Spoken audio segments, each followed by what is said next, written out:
In this episode, we take a look at the state of Florida's move to ban kids from using social media. And in part two, we weigh in on President Biden's issuance of a statement recognizing Trans Visibility Day, which generated a lot of controversy because the day this year fell on Easter.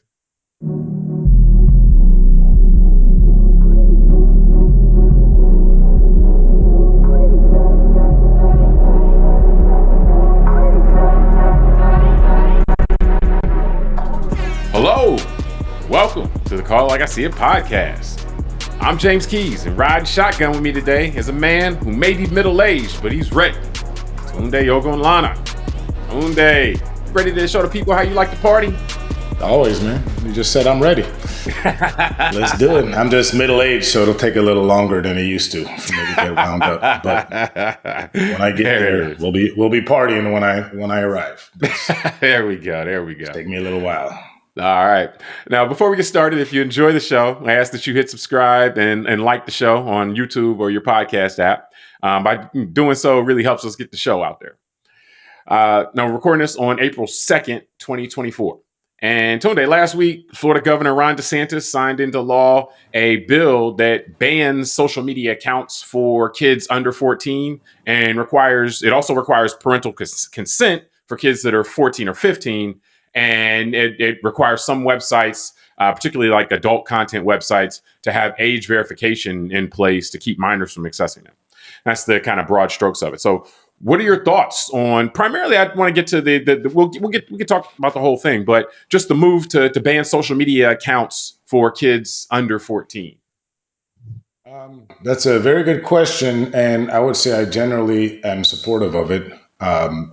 I would say I know that and we'll get into some of the pushback against this, but we both have discussed this on this podcast over the years, as well as, it's been talked about extensively in various spheres of media, which is all the studies that have been conducted, including by some of these own companies themselves internally, that show the damage that social media and the use of it has done to young people, primarily teenagers and I would say people that are kind of in that young, early teenage period of, let's say, 12, 13, 14 years old.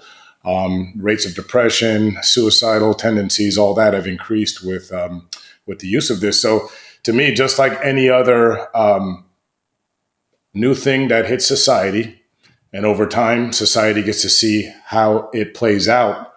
I'm sure at some point there was, rules to regulate tobacco amongst kids and how it was used, or alcohol or firearms or other things. So I think our society is at a point where we've seen the evidence of harm to young people by using social media. And so this is a measure that the governor has taken to address it. Yeah, no. I mean, I think we can all agree there's a problem, and that's where I think we can start here is that, okay, we all see it. There's a problem. And so I support the idea of what is, hey, let's try to limit, if this is a problem, let's try to limit the damage in some way. But see, the thing is that I think it's a bit ham-fisted. And, and we've seen this throughout other states have, tried to go about, in similar ways, trying to keep minors off of social media. And typically the Constitution stands in the way. So the Constitution means we can't be ham-fisted about this thing. We have to go about it in ways that don't run afoul, particularly the First Amendment, which minors have First Amendment rights. So that distinguishes this from something like tobacco. Smoking is not speech, or ability to access speech or to make your own speech, something like that. So to me, there is much we can find in common about that. We say, hey, there is a problem here, but I think we're still at the initial stage here in terms of, okay, so we agree there's a problem. What do we do? Because I don't think going about it this way is the right way to go about it. Because I just think that the Constitution means that we got to be a little more creative than this, or we have to, instead of attacking social media in general, maybe we need to, and this is a similar theme to when we talked about TikTok, maybe attack the things. If social media is harmful, let's attack the things about social media that's harmful. And you see this sometimes, some of the quote unquote addictive features and so forth. So I'm kind of there, but then on the same hand, I'm kind of skeptical because I'm just like, hey, why do this if it's going to get ruled unconstitutional anyway? And it probably should get ruled unconstitutional because we're limiting minors access to either make or to receive speech. And it's not much different than banning a book. Yeah, I mean, I was going to go in that direction too, which is, and it is an interesting thing you bring up, the tension with the First Amendment, and I agree. I mean, that should all be looked at in a very nuanced way. I don't think we should throw a sledgehammer at any of this. However, I will say that we have other examples where, for the sake of the good of people's health in the society, that there are certain caveats. Yeah, Put it that way. I was going to say workaround, but that's not what Yeah. I want to say with the Constitution. Like yelling fire in a movie theater, right? Yeah. Like the famous one, right? Like they just, if you're going to have speech that ends up harming people, then there's limits to that, right? And that's kind of my point, is that it's not the existence of social media accounts that's actually creating this problem. It's the way that social media accounts have been, social media itself has designed itself to be more addictive and to generate certain types of emotions in people for the purposes of better monetizing those people and better monopolizing their attention. It seems like we should be attacking those types of things to the social media experience, which wouldn't necessarily be. It's saying you can't have an infinite scroll is not free speech. It doesn't implicate free speech in that sense. But if that's one of the things that social media accounts learned over the past 12 years, that, hey, infinite scroll means people will spend more time on it, it's more addictive. It's like, well, that may be the lessons. Or that may be the direction to me. But again, I start from a place of, we all agree there's a problem here. And some would say, hey, this is no different than in the 90s, people saying there was a problem with the video games, like violent video games and everything like that. And they may have a point. I don't think that, like, the desire for easy solutions sometimes can lead you astray, can lead you in the wrong direction. And so my caution basically is that, hey, let's not necessarily say what's the most ham-fisted or easy, quote unquote, easy way to deal with this. That shouldn't be our guiding principle in terms of how to address it. Like some of it is going to come down to, quote unquote, personal responsibility and people parenting and so forth. And then if society can help in terms of the type of levers that a parent couldn't exert in saying, hey, social media companies, it can only be, make this thing 20% less addictive. How about that? Which again, it's not the craziest thing in the world. You bring up a good point, and it goes back to our conversation on TikTok, and not just us, but that others have had, which is, and this speaks to something. I'm not saying this as anything critical. It's more of an observation, right? It's the uniqueness of the American system of federalism, the ability for states to create their own laws that can limit certain activities of the population. So, for example, firearms. The different states have different ways they regulate firearms and how you can buy them and sell them and all that stuff. Driving laws, divorce laws, probate laws. There's a lot of things in our country that are only handled by states. There's no federal probate laws when someone dies. There's no federal divorce court, right? These are all things that happen on the state level. State legislatures deal with them, all that. So this is another example, unlike maybe divorce and traffic court and probate, where those are very specific to the individual people going through those different issues. And that should probably be more of a state by state thing, because different states have different cultures and the way they want to do things. But something like social media, they're things that are being kind of created and disseminated by just a handful of companies that are located only in a few regions of the country, and they blanket everyone with their products. So this does require some sort of look, like we've discussed, from the federal government, and what we're seeing with Governor DeSantis and others, which is really the states trying to solve an issue that Congress, because all laws in the United States at the federal level start in Congress and the body of the House of Representatives, that they are not paying attention to this stuff for whatever reason. This is not a priority.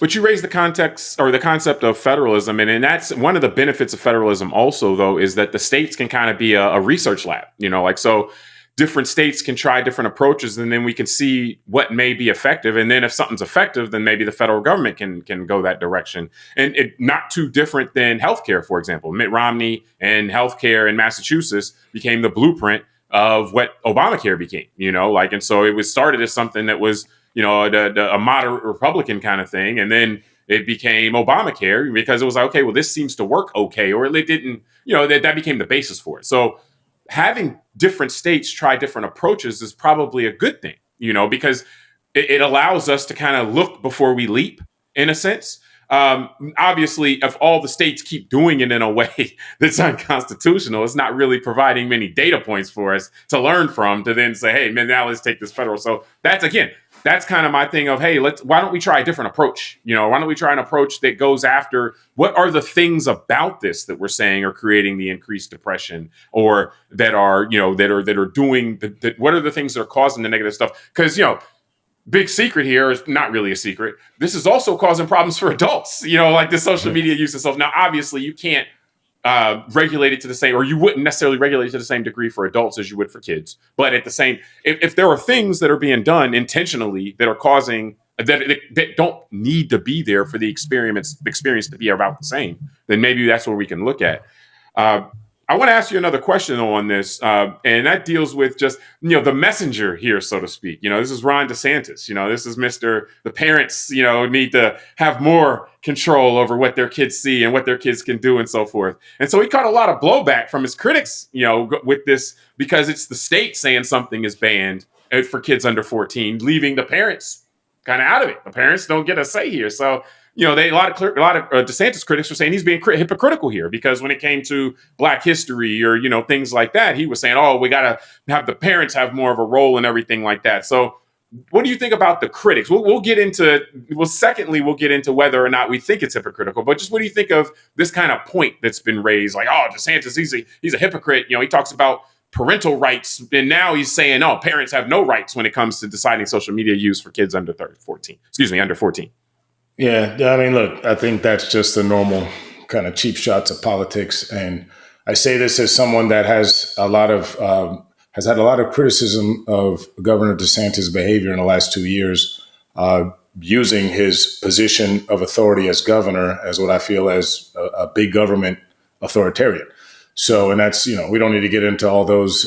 People can go watch our old shows and watch me rant and rave about that. But, as trying to be a fair-minded person, I look at this and say, okay, like we just been talking the last few minutes. I mean, this is something that everyone agrees is an issue, and agrees that, the mental health of future generations of humans, and those humans that happen to be in America, is something we should consider as important. So, that's why I say I support, the spirit of what the governor has done. And I do think that those who I've seen detracting, it's the typical, I would just say that the Schadenfreude type of attitude that we see in political banter, right? That's someone, has gone against the grain of the way they've kind of traditionally acted. And now, the people on the other side of the political spectrum are saying, hey, see, you're such a hypocrite. And look, we see that all over the place in all directions. So it doesn't surprise me. And I just say, doesn't seem to be too many people dying on that hill, but I see them out there. So, well, yeah, it's interesting. I mean, I think that there's two thoughts I have on this. One is that I should say this, the calling him out and saying he's being hypocritical, I think that's fair. Really what they're doing though, is they're still arguing the other point. Like they're not really, that's not really a substantive either support or criticism of what is actually being done now. That's trying to relitigate what he already did and say, oh yeah, see, we shouldn't have, you shouldn't be trying to ban Black history because, it'll make some kids feel guilty, and you should let the parents decide, or whatever, the parents should be able to decide to opt in to AP African-American history if they want, so to speak. And so you take the choice away from the parents. So they just want to have that argument again, is what I'd like. And I think that's fair, but again, it's not like it's not the best approach necessarily to have that argument again, but they're seeing it as an opportunity. Hey, let's relitigate this issue. And I think it's a fair point, but I'm just saying that's what it is, it's not really a substantive thumbs up or thumbs down or substantive analysis of the actual fact that matter or the fact in hand right now. It's an attempt to look backwards, but also I find this, this goes back to just kind of in the modern, post 2000, this goes back to the Bush v. Kerry flip flopper. And, somebody takes a position and then later on, either the exact same issue, they have a different position, or on a related issue, they look at it differently. And I think we got to be careful with that in general. And I'll just comment on that briefly. And that if we want people to just have, we want people to have judgment. We want our leaders, like we should elect leaders necessarily, not because they have this list of positions, but because we trust their judgment. Because sometimes if you might have a consideration and say, okay, based on these set of factors, I fall on this end of the spectrum, and I might fall in a different area of the spectrum, even though my core beliefs are the same, based on a different set of character or factors. So if we wanted to just say plug in input, get out output, we could have an algorithm for that. But sometimes decisions take a little more have a little more texture to them than that. And so just in general, if quote unquote the threat is different, or in his mind, and again, I'm not commenting on, like, I have a lot of criticism of DeSantis, but I would say just in general, if he deems the threat to be different here than it would be from kids being exposed to certain types of African American history, then I wouldn't necessarily object to saying, okay, then we're going to take a different approach to it, But the question would come down to is like, well, hold up, why do you think that the threat here is so much, different than, or why do you think this is a comparable threat to that Black history would be, or a greater threat that Black history would be? But again, that's trying to litigate the other issue. And if you're going to do that, just do that. Just say that's what you're doing. Don't try to hide it in and distract from the actual issue, because some people want to have a discussion on this actual issue right now. Well, I think there's several things. I mean, look, obviously we can't get into individual people's head and what they think, but I think if I can go 30,000 feet, what does it represent, what we're talking about here? I think it represents this is the result of just, decade and a half, 2 decades of hyper-partisanship, especially being disseminated online where we all have our ecosystems. I don't know that that's fair, though, man, because people would, you're saying people wouldn't do this in 1950? Well, maybe not the same percentage of people is my point, because I just am saying that everyone is just knee-jerk reacting constantly. It's like a trigger and response. And like you said, what people aren't doing is taking the time between their trigger and when they respond to actually do the judgment thing, like you're saying, to sit back and scratch their head and say, well, let me just make sure and see this one a little bit detailed. And is this exactly what I think, that hypocrisy and all this, or is this something that is an issue where maybe more of us in America can agree that, this should be looked at? Like we said, like maybe it's not perfect, but let's just take a look at it. And what it reminds me of, it, just because this is something else recent in our just media discourse, is kind of a little bit reminds me of the reverse of the blowing up of the immigration policy that was worked on for 4 months recently and earlier this year in 2024, which is, Republicans and most Americans tend to trust, let's say, Joe Biden less on the border topic than they do Republicans or Donald Trump. Whether one thinks that's fair or not, that's just the way it is right now in our political discourse. So when Biden finally comes around and the Democrats recognize that this is something they need to get on board with, whether it is because it's an election year or because they genuinely now believe that it's an issue, the Republicans had a chance to go along and say, okay, finally, we got these people to agree with us. And then they blew it up partially because of distrust. And because, I know there's other arguments that they need an issue to keep going, but this is what hyper-partisanship leads to in general at 30,000 feet is you don't trust the person that you've been told not to trust when they come around to do something that could be seen as positive by the majority of people in this society. But that only works if you're saying that the people who are saying that DeSantis is being hypocritical were out in front saying we need to ban social media for kids before. Like the unique thing about what you're pointing out with the immigration is that the people who had been saying for years, we need to do this thing on immigration, all of a sudden turned around and said, no, we don't want to do it right now. And so that was kind of the distrust. I'm saying I was saying at 30,000 feet. I get it. I get it. It's not the same exactly. And I understand the point you brought up to me. I don't even think it's fair, because if people were already skeptical of social media bans, them saying that if this is hypocritical may be that may be part of them arguing against this anyway. Whether you were for or against a social media ban before DeSantis tried to do it would be a defining issue or defining point there. Is kind of my point. But I want to ask you the actual fact of the matter. But to me, I think the problem with it, and more so, is that I want to have this conversation right now. How should we go about trying to deal with the social media issue with kids or whatever? And the concern I have is that trying to call him a hypocrite right now kind of it takes the conversation in a different direction. Like, can we have a conversation on the best way to do this right now? And then we can, I would like to go, let's go talk about, the banning of Black history. I'm happy to talk about that, but let's not do it right now. Like, let's talk about this thing right now, the social media thing. And so the further we get away and start talking about all this other stuff, we can't have a conversation on the best way to try to limit the negative effects that we're getting from social media. So, let's get to the fact of the matter. We comment on it, the critics, and what, they're saying this. What do you think? Do you think he's being hypocritical? No, not in this specific instance. Now, just to finish up that part of the discussion, I could see it being hypocritical for those who, let's say, would rail against, let's say, the use of big government, right? And this whole, and actually the people that may have supported him, like I'm thinking about the Moms for Liberty crowd, the people that wanted to have parental rights in the schools and all that, that now they're saying, oh, well, now you're taking away the rights of parents. And that's where, to me, I don't see it so much as hypocritical what he's doing now, because I look at it as we've made a decision as a society that people under 18, can't drink alcohol. They can't go get tattoos on their own. They can't, use buy firearms. They can't join the military. They can't drive a car under age 16.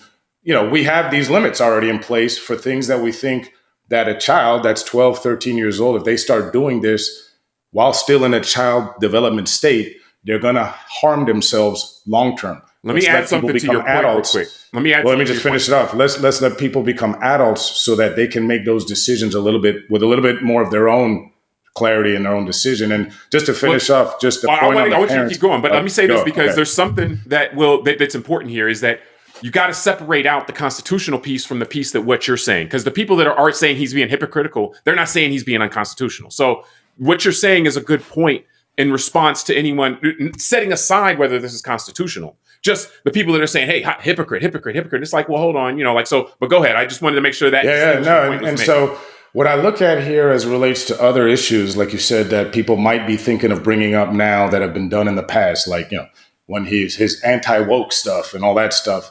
I agree with you. We shouldn't try and put this all in one big box to talk about it. And I think that's what I meant when I said the partisanship angle of the media today and social media and all that is like everybody just says, okay, that's one box over there. This guy's got this box over here. And everything they do has to be put in those boxes. And my point is really saying that what you said is very important. And I think this is where we should just look. I mean, I don't want to twist myself into a pretzel trying to make this case, but the idea that Ron DeSantis and the legislature in Florida believes that parents should have rights for their kids, blah, blah, blah, and that things shouldn't be forced on kids, like in school and all this.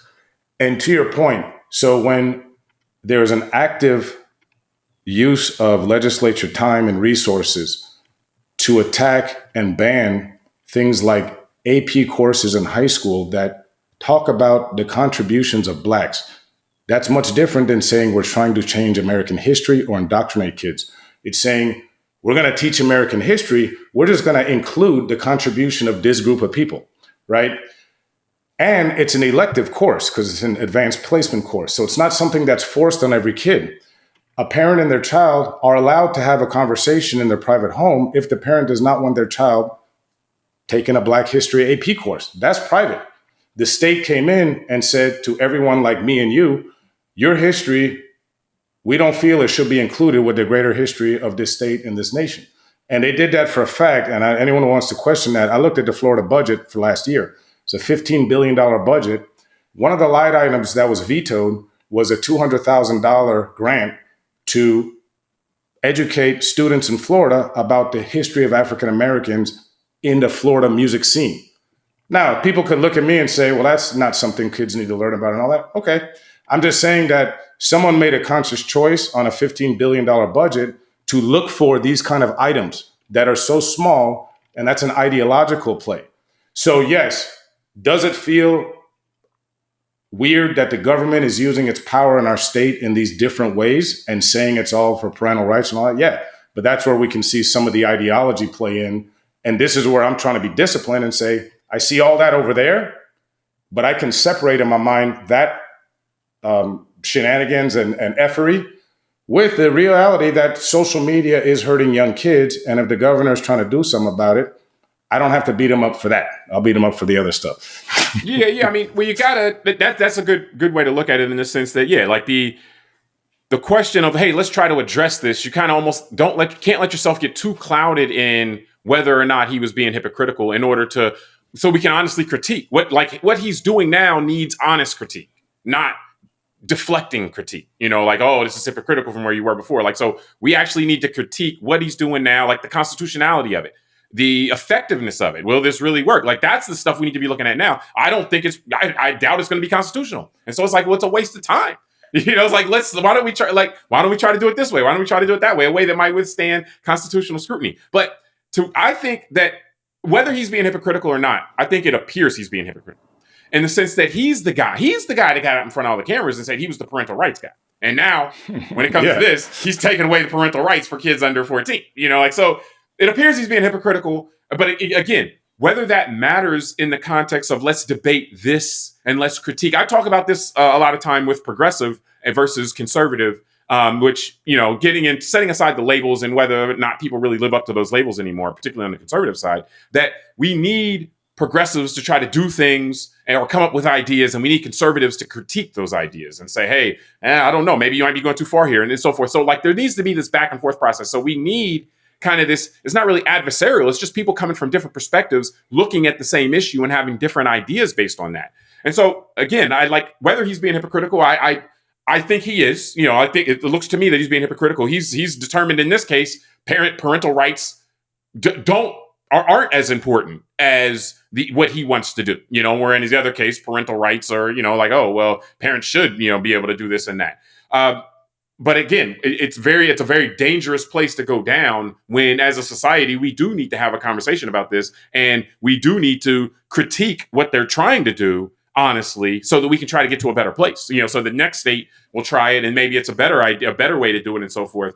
But I mean, you raised something to me offline, and like just in terms of, it's kind of jarring that we're talking about these two things side by side, two things being the teaching of Black history and how that may make people feel, and social media, which is like documented to increase suicides and depression. Because it's like, well, man, like, so are we backdooring? I mean, what do you think on this? Are we backdooring the idea that Black history is as harmful as, or more harmful than social media for the people Ron DeSantis is concerned about? This is interesting. Just being, watching all this stuff in the last few years is like, it's interesting. And as having this show with you, and I wonder how people think when they watch guys like us talk like this, because I love America so much. I love this country. And I'm all in for it, right? But I'm realizing there's this whole other lane of culture and people that consider themselves the real Americans out there, and the rest of us are just renting this space. They don't consider us as part of the story. And that's what I mean is that, and I'm going to say this in a very serious way, what this shows me, the hypocrisy part to me, I don't know if it's actually, that's the right definition, but just where this looks afoul, right? From my angle is, what this has shown me is that Governor DeSantis and others, and the people that support this kind of policy and all this kind of stuff about this anti-wokeism and all this, us intellectual types are the ones that would sit there and say, oh, CRT has never been taught in the, K through 12. And, no one is talking to, K through third graders about gay stuff when he had the Don't Say Gay bill and Disney went nuts, And what I realize is all that type of trying to bring facts and all that is obviously a waste of time. That's why hypocrisy and all these kind of talks don't work. But what it made me realize in this, when we're talking like we're saying about this one, is that no, where Governor DeSantis and the people that support this way of thinking, they feel that the use of state power should be in protecting kids from things that would harm them in the future. And like we talked about, tobacco, right?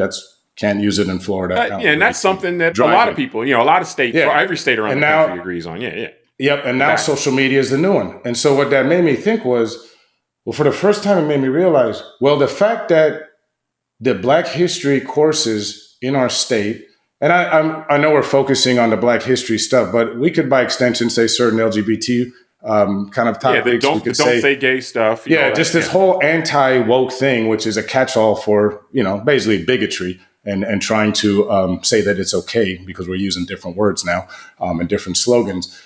It's the first time I can really feel and realize that, wow, somebody actually treats the teaching of the contributions that people like you and I and our ancestors made in this state and in this country is just as threatening to their children as the negative effects, like you said, of social media that causes depression, anxiety, all that, and the negative effects of things like alcohol and tobacco on children.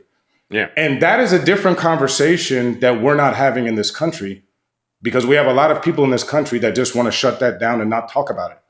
And it's just like, it's a great point, man. No, it's a great point because we have freedom of speech, so we'll keep talking about it. Well, no, but so essentially, if you want to say that DeSantis isn't being hypocritical, then basically the point being would be that Ron DeSantis has decided that he believes that government intervention is required to protect kids from social media and to protect kids from Black history. Black history. This is like, whoa. Like, no, that's where we are right now. It's like, okay. Go ahead. No, let me just get this. That's why I want to keep us moving. But I just want to say, James, that's why I wanted to bring up that line item about that $200,000 thing in the budget about Black contribution to music in Florida, because it's not a surface of that, like, oh, I care so much about the music. But it's just like, well, what if we learned that the blues started in Tallahassee in North Florida and it wasn't started in Mississippi? That'd be cool to learn, right? What if we learned, and it's just like, so for someone to look at a budget of $15 billion and to literally start saying, well, this 200, I bet there's so much waste in that budget that, could be addressed in different ways. And that's to our point that we're talking here. That's an ideology. That's someone that's saying that, like we're saying, that is as damaging for kids to learn that stuff. It threatens me and how I see my worldview as I find damaging what I'm hearing about social media or kids, smoking marijuana under 18 in a state where it's legal for medical use. So I don't know, that's pretty offensive to me. Well, what it is people telling you, that's how people tell you their priorities and their beliefs. Yeah, exactly. So, we need to stop pretending that this isn't these people's priority. Let's just say it, call it for what it is. And I wish more people would be honest. See it. Call it like you see it. Yeah. I guess so. Unintended. Yeah, there you go. But I mean, and so and again, that is a separate conversation. And I just want to reemphasize that. Like, you can look at that and you can have that conversation, but you shouldn't let that distract you totally from the issue at hand, which is what should we do with social media for minors, for kids, for under 14, or if we're going to treat them under 16 different, 16, 15 and 14 different and all that. But that's still an open question from a governance standpoint. And we need to hit that head on, hit that directly. But on the side, we can take this as a data point also. Okay, here's an ideology or a worldview that we're dealing with. And you can either view it as hypocritical, or you can say, okay, maybe it's not hypocritical. It's just, this is how you see things. And this is how you see, how you evaluate the threats that you think face the kids that you're concerned about. So I do want to close it up from there. We're going to end part one now, and we'll be back with part two shortly.